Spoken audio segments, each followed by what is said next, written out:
Hey guys, Trent Whitaker here. I'm here with Steve Zolinardo. We're having some tortellini soup, I think.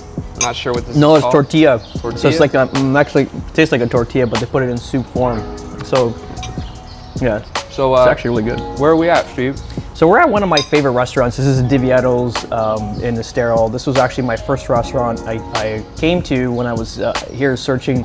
Actually, when I landed, and obviously we did our investment out here. So this is the first restaurant I kind of spent time at. Why? Because my office is right above here. So I spent a lot of time in this complex. Really good restaurant.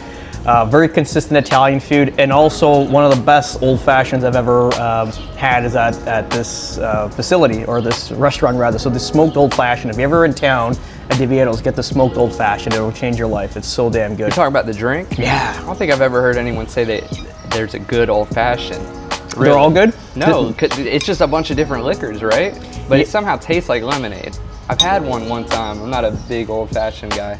It's oh man, you gotta. It's like 6 different liquors, isn't it? It's like 3. So it's like bourbon. You're gonna put bourbon in it. You're gonna put these bitters. I forgot the name of the bitters. There's the bitters, and then there's like a little yeah. It's like almost like a citrusy flavor into like an orange, something like that. I forgot the exact But combo. it tastes like lemonade for some reason. It's crazy. A little bit. It's got a little citrus flavor to it, but you'll put this maraschino cherries in there, and then also like some orange peels in there. Okay. And then they smoke it. Like I actually bought the kit based on this place. I have it. I make it at my home. It's so damn good. It's one of the most delicious drinks you'll have. If you have a cigar with it, it's the best. It's like it's the best high you can have like in life. You know. I love it. All right, Steve. So we went fishing last week. You caught your first shark. First time fishing saltwater. How was that? First time fishing on a boat, to be honest. I mean, I did a lot of fishing as a kid doing back up north, and it was like little creeks, so Yeah. little rainbow trout and stuff like that. But yeah, it was pretty awesome while we were doing the podcast. You couldn't have planned it any better. That was epic. Epic. It was time. epic, yeah. A lot of swearing, a lot of profanity, but you got to understand the height of the moment. The fish was like, on it pretty hard. So supposedly it's a 60, 70 pound sharp. It was like 5 feet, a little bit over. I think I don't know what, that's got to be about five or 6 feet. Yeah, it was big. It was a big shark. I mean, I definitely wouldn't want to jump in and be near that thing. That thing was pretty massive. Pretty massive. Even Charlie was, they had that little basket. I'm like, just let it go, guys. Yeah, I don't know. I'm good. I'm good. Like, I'm good. Just let it go. Like Yeah, you and Joe were excited. It was awesome. Yeah, no, it was fun. We had a good time. It was a good time. But yeah, so that was awesome. And then I think the same day we put a video out that got 16,000 views. It went a little viral. Yeah. And, we hit 1,000 subscribers on YouTube. So I'd say a good achievement on the marketing side of things. Absolutely. I think what the material we're producing, it's obviously resonating with people. I'm finding obviously the one that got 16,000 views. It's just based on it was a Loom video, Loom over. So basically my screen sharing with my cam on my computer, but it literally. I think it was just a topic, obviously, with the new egress taxation out of Canada into the United States. A lot of people are not happy there anymore in the sense that they want to kind of relocate. So yeah, it was good. It resonated, obviously. It's all good. Yeah. Yeah, you guys are good. Thanks, buddy. Oh, just the grab this? Yeah. Thank you. But yeah, obviously it struck a chord if that many people were, and the comments were crazy. I saw, people were getting 60, 70 likes on comments. Yeah. Some of them were not safe for work. I don't want to repeat them, but yeah, I was jumping in the comments and antagonizing it a little bit. It's all good though, man. It just shows that there's a market and there's a big group of people that don't feel like Canada is home anymore. Yeah. And you might be a little bit of a hero in their eyes for what you've done, and they're seeing how it's going for you down here. Yeah, I mean, listen, it's like 41 years we spent in Canada. We're like born and raised. Obviously, we're European descent. We're raised with those values more than anything. But at the same time, it's just to up and leave, and there's a reason for it. And I think a lot of people are on the same page, or a little bit maybe.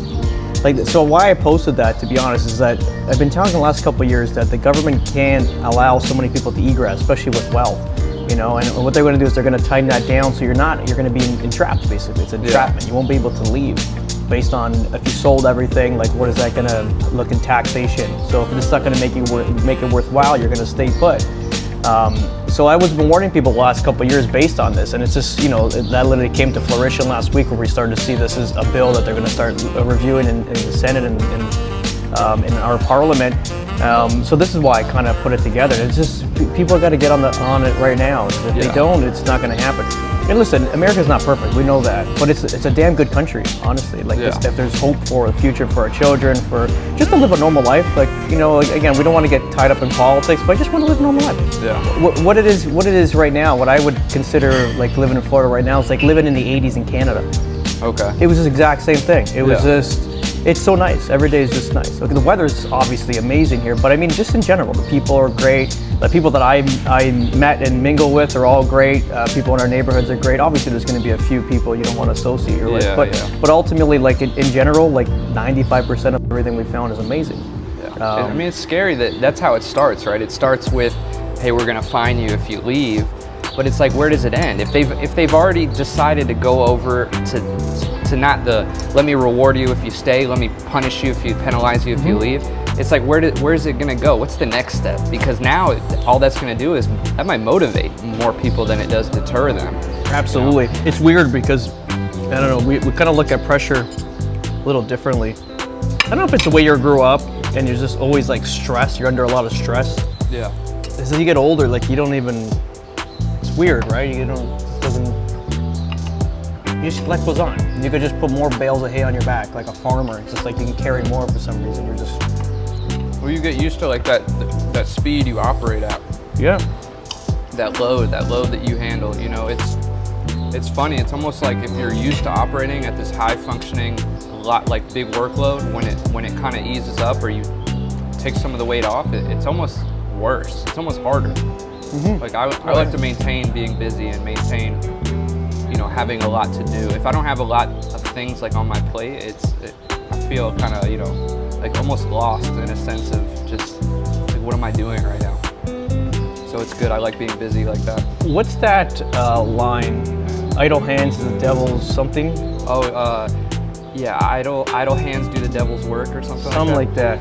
But it's so true because when you're not productive, if you don't have a purpose in life, you begin into bad shit, right? It's just reality. I know even growing up as a kid, like idle hands are the worst. Yeah. And then ultimately when I got my first job, it changed my life, literally. It was, if you see the course of my life and direction, at that point, it was that poem by Robert J. Frost, I keep going back to it, but it was literally the diverge of two woods. You can see the actual breaking point of where I was going and then how hard I just turned in a different direction. Yeah. As soon as I had purpose, and then there was, you know, so obviously from the people I work with, the bosses appreciating the kind of work I was doing, like, you know, the effort, it's all I needed. And it literally reshaped my whole life. Yeah, a lot of my friends, you know, that some of them will come to me, oh, I'm just lost. I feel like I don't know, you know, what I'm supposed to do with my life. And the first thing I always ask them is, well, what's your routine? Like, what is your daily routine? Well, every day is different. Every day I'm doing, it might be this or that. That's the biggest thing, I think, is like you said, once you got that structure in your life, even if it's simple things, like wake up, make sure your bed's made, get your workout in early, eat right, just do something consistently, and then you'll start to like time manage and just everything else falls into place. You've created stability right in the morning. Yeah. That's so important, right? Yeah. And then your rest of your day is your rest of your day. And if you can actually program your day how it should look, like in sales, what I used to do too was obviously wake up early, 5:30. We used to wake up at 5:15 originally. That's workout, nice. Yeah, and then every day. Imagine as a real estate agent waking up at 5:15. It's unheard of. I actually woke up earlier as a real estate agent than I was in construction. Imagine that. That's crazy. And you know, you do your workout, then you go to the office, you do your practice your sales scripts, write them all out, chant them in a mirror. Like people thought I was insane, but this is the only way to succeed. Yeah. I was training myself to be like a killer salesperson, right? Now we don't do any of that. Like I gotta be honest, all embedded. Now they're my sales scripts in a sense, and we don't do hard pressure sales. It's basically providing you information, guiding you along the way, and then we get to the finish line with no pressure. But just giving you the information as we go, which is a better process. I like it. It's more what I like to do. Definitely. I've done that high pressure sales environment before, selling cars, and it's stressful. It makes you feel bad. Yeah. Nobody likes it. Everybody, there's always a buyer. If you can get that buyer to the finish line based on you guiding him on information and the same amount of speed, it's not like you're going to go faster with the hard sale, hard close. If you can provide good information, like know where to direct the sale with information, you can get to the same finish line, but it feels a lot better for both parties. Yeah. The person that bought or sold, they don't feel pressured.